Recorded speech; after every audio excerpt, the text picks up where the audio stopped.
my name is Baisnudiat.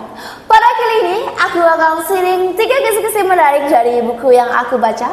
Hari ini kita akan membedah sebuah buku berjudul Seni untuk Bersifat Bodoh Amat karya Mark Manson, seorang penulis New York bestseller asal Amerika.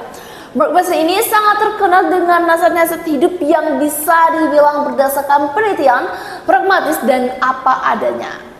Banyak yang bilang buku ini tuh penuh dengan nasihat-nasihat hidup yang sangat menarik, dan buku ini sangat banyak ya diminati oleh setiap orang. Yuk ke insight. Insight pertama, cari masalah yang menyenangkan. Di sini ada yang merasa, duh kok banyak banget ya masalah dalam hidup ini. Ternyata menurut penulisnya, hidup ini bisa dibilang sebuah endless problem, tumpukan masalah yang gak akan ada ujungnya. Karena faktanya, masalah dalam hidup kita itu gak akan pernah habis, melainkan cuma berganti atau jadi lebih besar aja. Nah, untuk menghadapi masa-masa ini, penulis memberikan 2 cara. Yang pertama, mungkin agak terdengar menyebalkannya, tapi hadapi aja masalahnya satu persatu.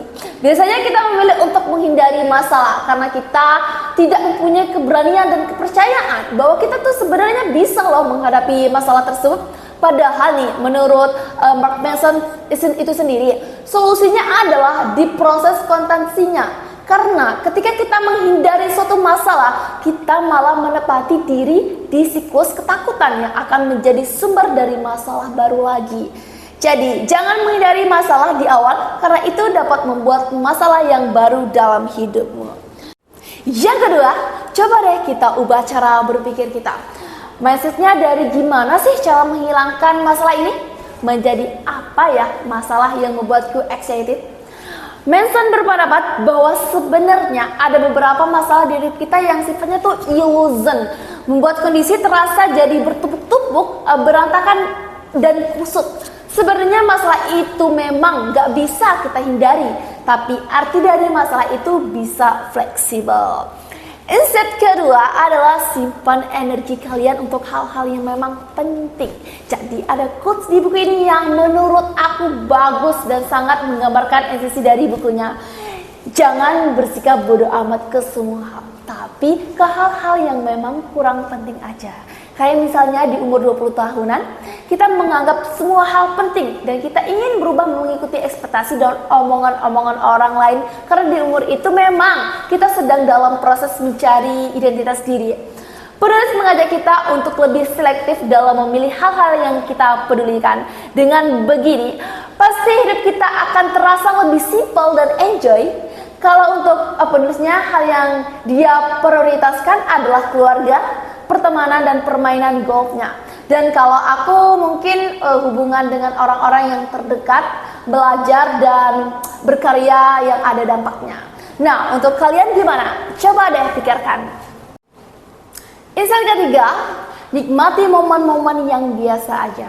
Emang gak bisa dipungkiri bahwa hal-hal yang besar seperti mendapatkan pekerjaan yang kita impikan atau liburan ke luar negeri itu selalu lekat diasosiasikan dengan kebahagiaan. Sampai kadang kita lupa bahwa sebenarnya momen-momen kecil seperti baca buku yang kita sukai, ketemu lagi dengan teman-teman lama, makan di tempat kesukaan kita, itu juga sebenarnya bisa jadi sumber kebahagiaan.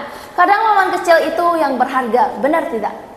Nah, sosial media kadang-kadang membuat kita jadi lebih tahu tentang kehidupan orang lain dan pencapaian mereka, yang akhirnya membuat kompetisi yang penuh perbandingan. Tapi Mark Manson mengingatkan kalau kebahagiaan dan kesuksesan gak harus tentang momen perayaan yang besar. Sebenarnya kita tuh punya loh ruang untuk mengartikan sendiri apa itu kebahagiaan dan apa itu kesuksesan.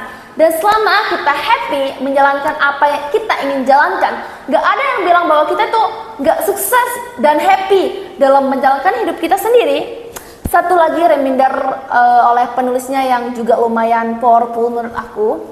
Hanya karena sesuatu terlihat basic dan simple, bukan berarti mereka gak berharga. Baca buku ini rasanya aku lagi menjalankan proses self-intervention karena aku dipaksa ya jadi cek kehidupan aku dan mengevaluasi lagi hal-hal yang memang aku anggap penting dan sesuai dengan prinsip hidup aku.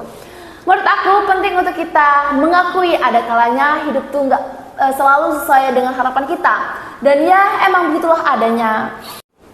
Oke, thanks udah dengerin aku. Terus semangat untuk berkarya dan menjalankan hidup ini.